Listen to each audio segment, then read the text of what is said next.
नमस्कार बच्चों। आज हम पाठ दूसरा खोया हुआ आदमी सीखेंगे। यह पाठ सीखने के पहले हम इस पाठ के जो लेखक हैं सुशांत सुप्रिय, उनका हम परिचय देखते हैं।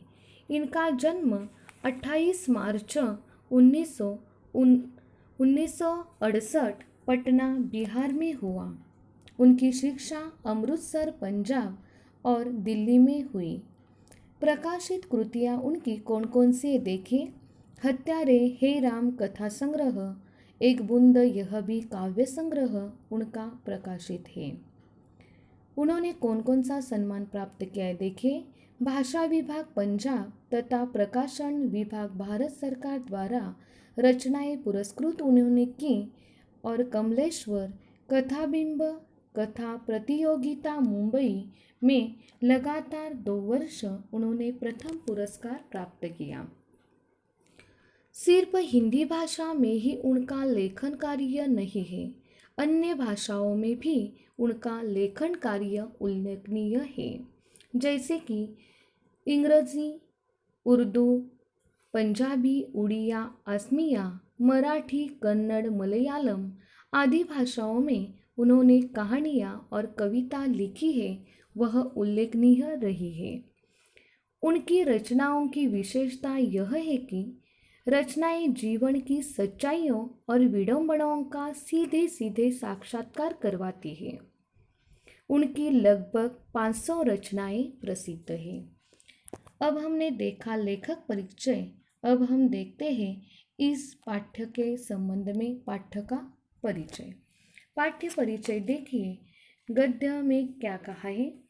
प्रस्तुत यह जो कहानी है यह वर्णनात्मक कहानी है।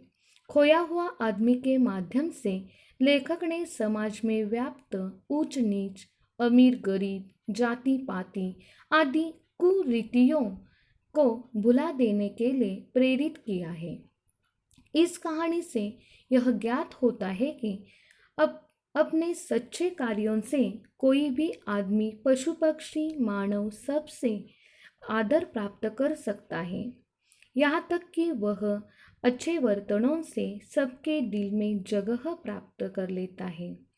अपनी जो शक्ति है, जो ऊर्जा है, वह हमने सकारात्मक कार्यों में लगा देनी चाहिए।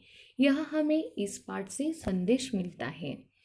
खोया हुआ आदमी पाठ देखते हैं अब हम। कई वर्षों की बात है, एक पुराना गांव था। एक आदमी न जाने कहाँ से भटकता हुआ दूर दराज के उस गांव में आ पहुंचा।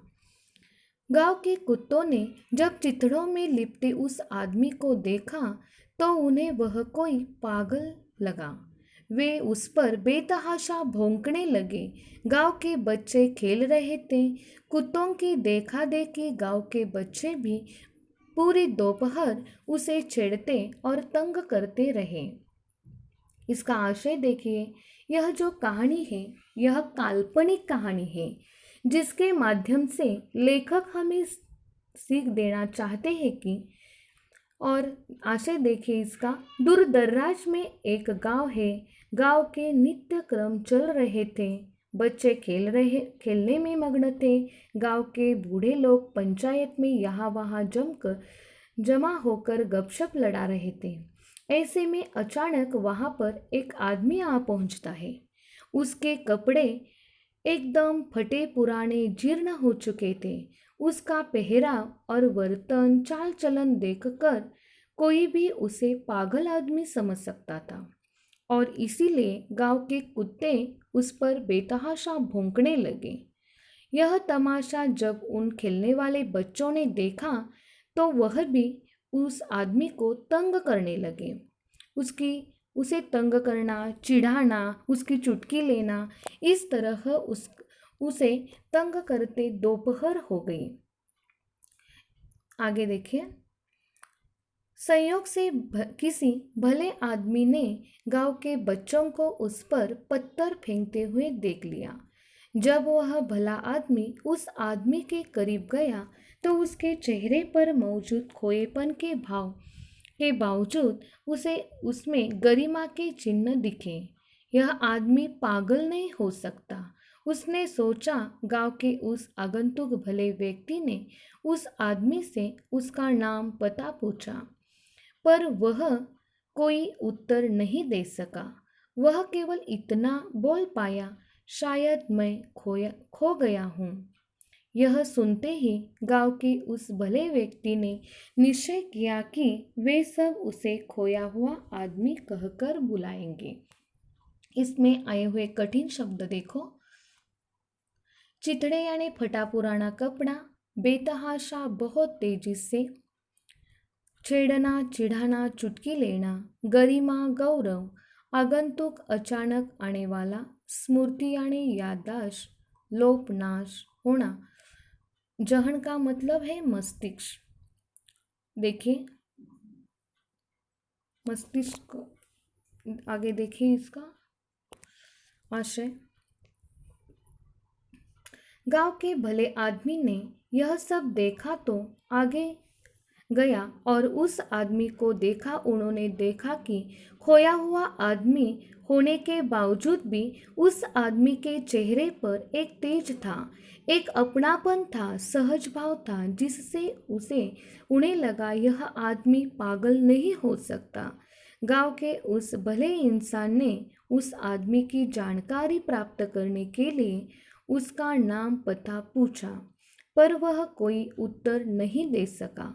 वह केवल इतना ही बोल पाया, शायद मैं खो गया हूँ।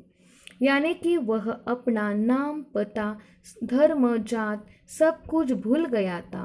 यह सुनते ही गांव के उस भले व्यक्ति ने निश्चय किया कि वे सब उसे खोया हुआ आदमी कहकर ही बुलाएंगे। इस खोए हुए आदमी के साथ क्या होता है वह हम आगे के भाग में देखेंगे।